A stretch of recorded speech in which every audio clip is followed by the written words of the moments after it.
Welcome to Cyber Threat Intel, your go-to source for the latest updates, news, and insights on cyber threats. Our goal is to arm you with the knowledge to protect yourself in the digital age, whether you're a cybersecurity professional or just curious about the threats lurking in the digital shadows. Make sure to subscribe now on YouTube or your favorite podcast listening platform to join us on the front lines of cybersecurity, because in the world of cyber threats, knowledge is power. Welcome. This is Cyber Threat Intel. This is episode number 28. It is Thursday, May 2nd, 2024, and I'm your host, John Good. So welcome. However you're consuming the content, if you're on YouTube, if you're listening on a podcast, welcome. Make sure to go grab a snack or a drink so that way you can make it through all of the content. And with that being said, let's go ahead and flip over to my screen and we can pick up with the articles.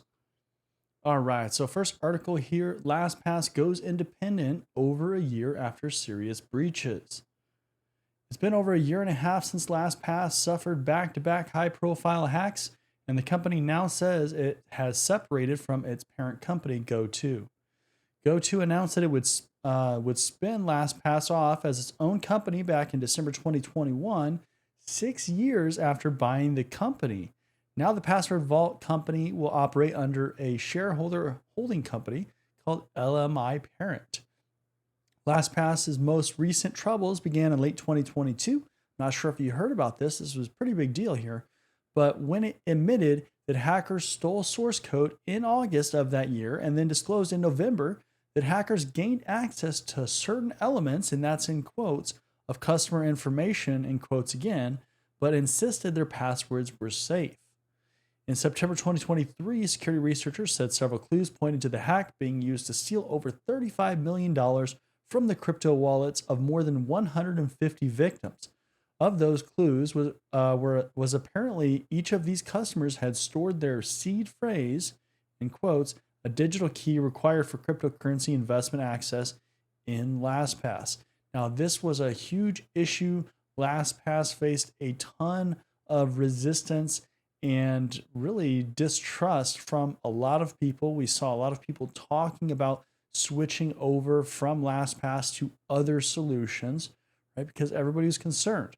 If you don't know what LastPass is, essentially it is a vault or a location where you can store a bunch of your passwords in one location. So all you need is this master password, and that allows you access to all of your passwords that are in there. So your usernames, passwords. So it essentially lets you make passwords really complicated, complex, have all these special characters and links and everything like that. You don't have to memorize that.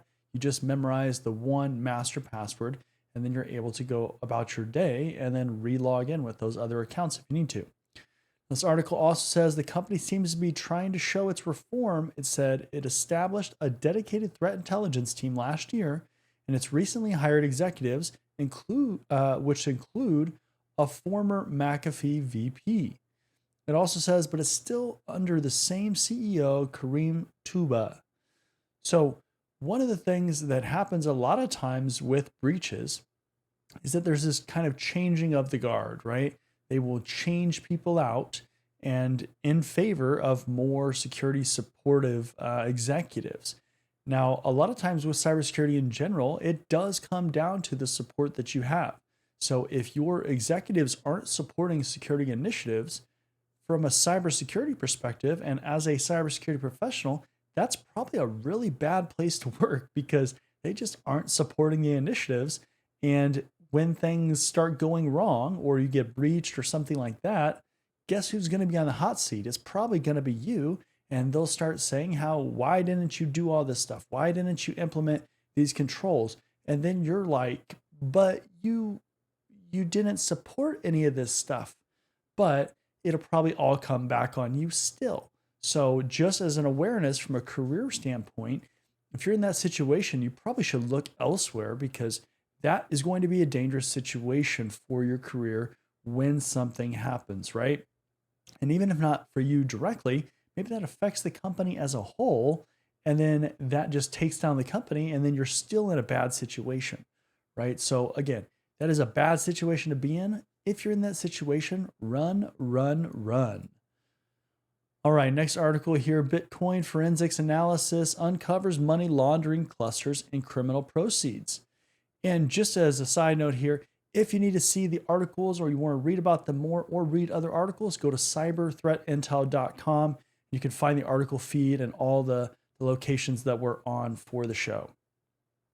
Back to the article here. A forensics analysis of a graph data set containing transactions on the Bitcoin blockchain has revealed clusters associated with an illicit activity and money laundering, including detecting criminal proceeds sent to crypto exchange and previously unknown wallets belonging to a Russian darknet market.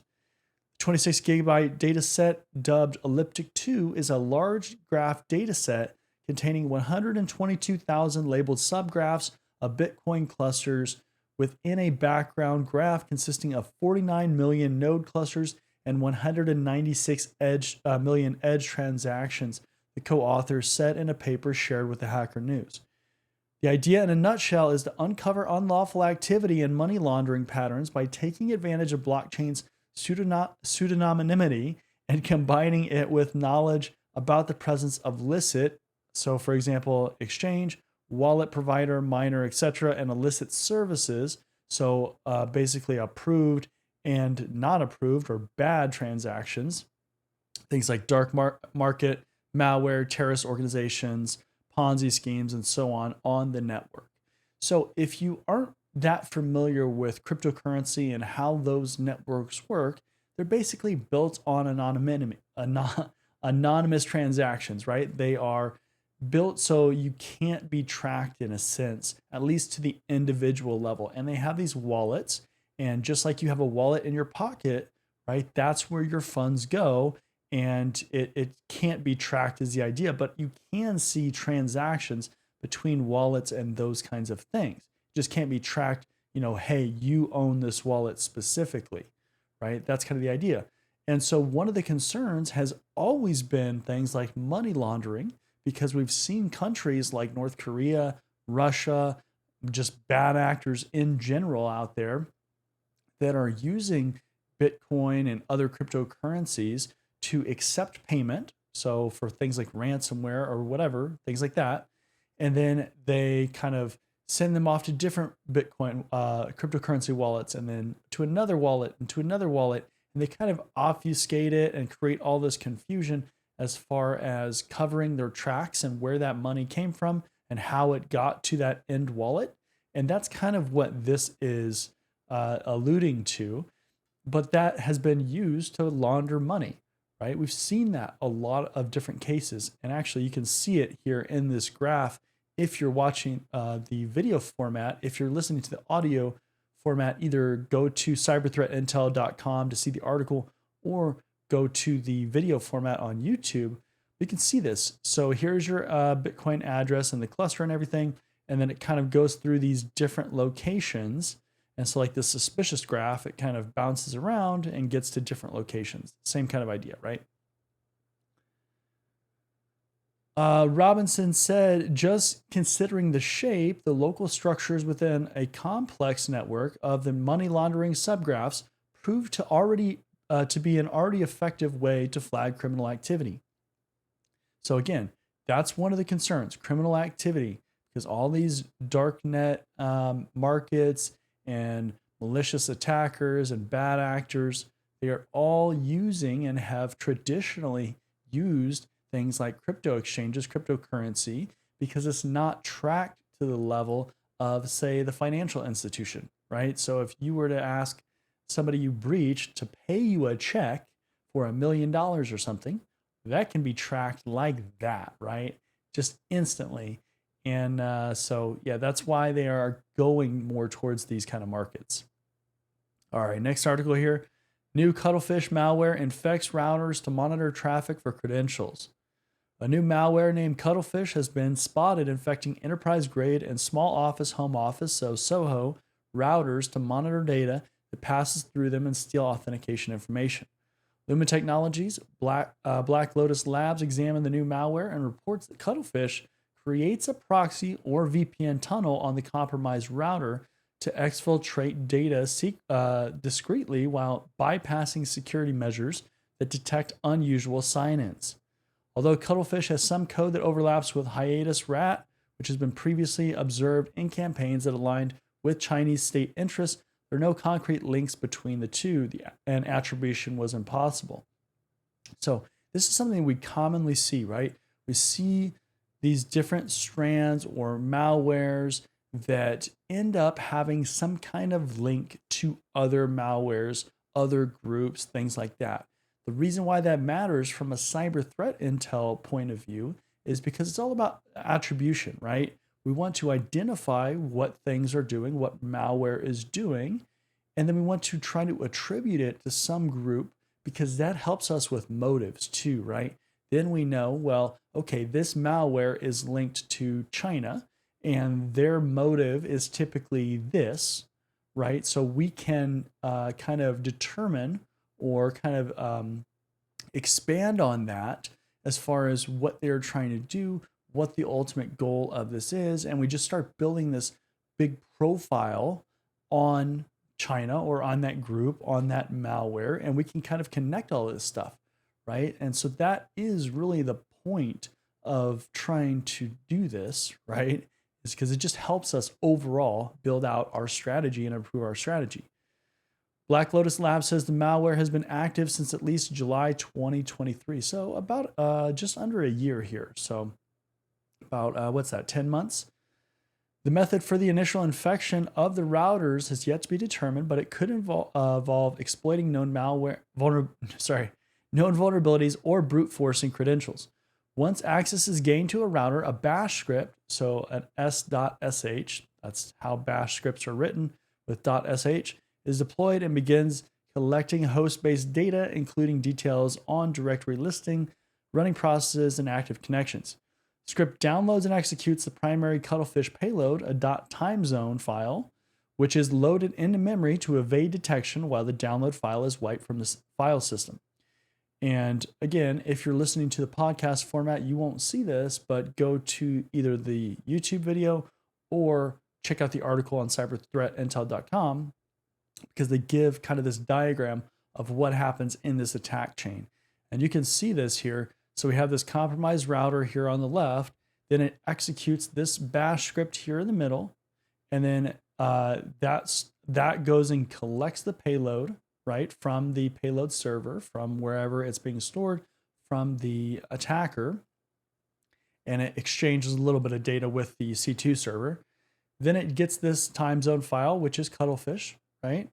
And then you have this C2 connection that is set up at that point. Pretty standard kind of stuff. If you heard me say this before, malware and these kind of malicious payloads, they don't do everything in one shot, right? Like it's not all one file or one thing happening. Typically it's in stages. So there's a couple different things that'll happen.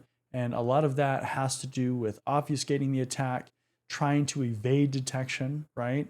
If they do it, break it up in little pieces as far as actions, it's gonna be a lot harder to find than if they do, let's say like 30 things right at once, right? Then we can see like on one screen of our tool, all of the activity that happened. And then we could just, take action against that. They wanna kind of cover it up.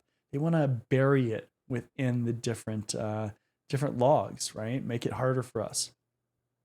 Upon execution, Cuttlefish uses a packet filter to monitor all connections through the device, and when it detects specific data, it performs particular actions based on rule sets that are regularly updated from the attacker's command and control server, so the C2 server.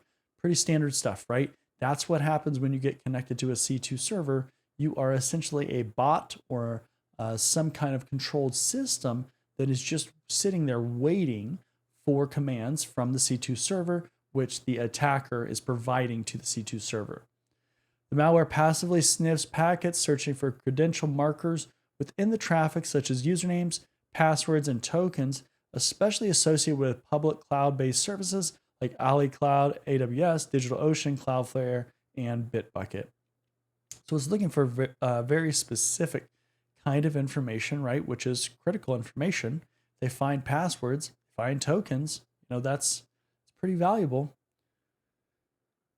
So protecting against cuttlefish, it does give some recommendations here. It says cuttlefish is a serious threat to organizations worldwide as it enables attackers to bypass security measures like network segmentation and endpoint monitoring and dwell detected in cloud environments for extended periods. It says Black Lotus Labs suggests that corporate network admins eliminate weak credentials. Pretty common stuff, right? Monitor for unusual logins from residential IPs.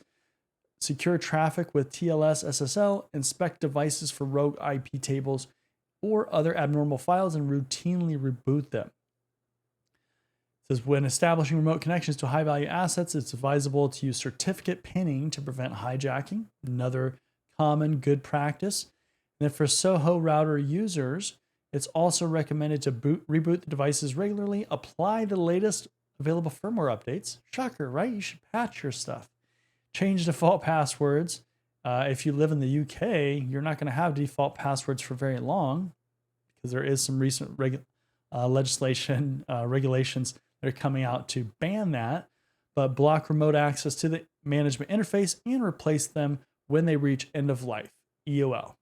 Pretty standard stuff, right? This is common stuff that you should be doing anyways. Next article, Easterly appeals to Congress on CISA funding, citing Chinese threat to critical infrastructure. More money from Congress would boost the Cybersecurity and Infrastructure Security Agency, CISA's ability to defend against threats in the nation's most vital infrastructure, Director Jen Easterly said Tuesday in a House hearing, where she emphasized the dangers posed by Chinese hackers in particular. Especially important in the fiscal 2024 budget that President Joe Biden proposed for CISA, she said, was a $150 million chunk of funding that would improve 3 CISA programs oriented, at least in part, towards critical infrastructure protection. Biden has proposed $3 billion for CISA overall, which is $136 million more than Congress appropriated last fiscal year, according to lawmakers. One of the 3 programs is Cybersecurity, a threat detection initiative in which CISA partners with critical infrastructure and owners and operators. Easterly said that the $150 million would also help pay for increased capacity for its hunt team, so maybe more headcount, which conducted 97 operations in domestic infrastructure to evict hackers during fiscal 2023. So always interesting to see when the government starts to amp up some of their funding or their cybersecurity presence, especially when they call out certain things like Chinese threats, right? Obviously, being the government, they know things that we don't know as general population. And so that's always something that you should take a little bit of notice for, right? As a normal company, as just a professional in general. But then it also comes down to, who are your threats? Is China a threat to your organization? Maybe it is, maybe it's not, right? And then you have to kind of do those risk-based decisions and understand what you're doing for that.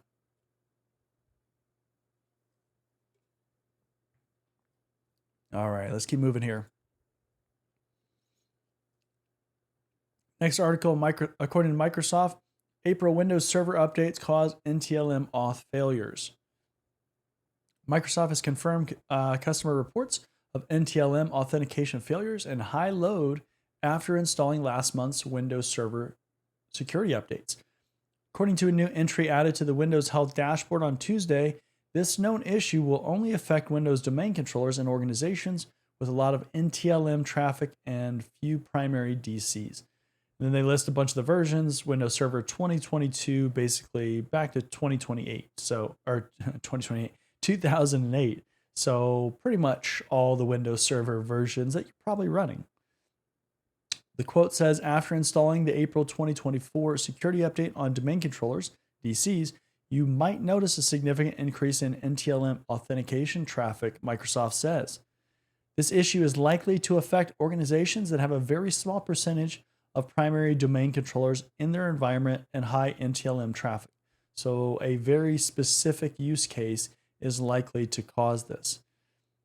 Now there's an unofficial temporary fix here. It says while a workaround is unavailable until Microsoft provides a fix, Windows administrators can uninstall the security updates to address the NTLM authentication issues temporarily.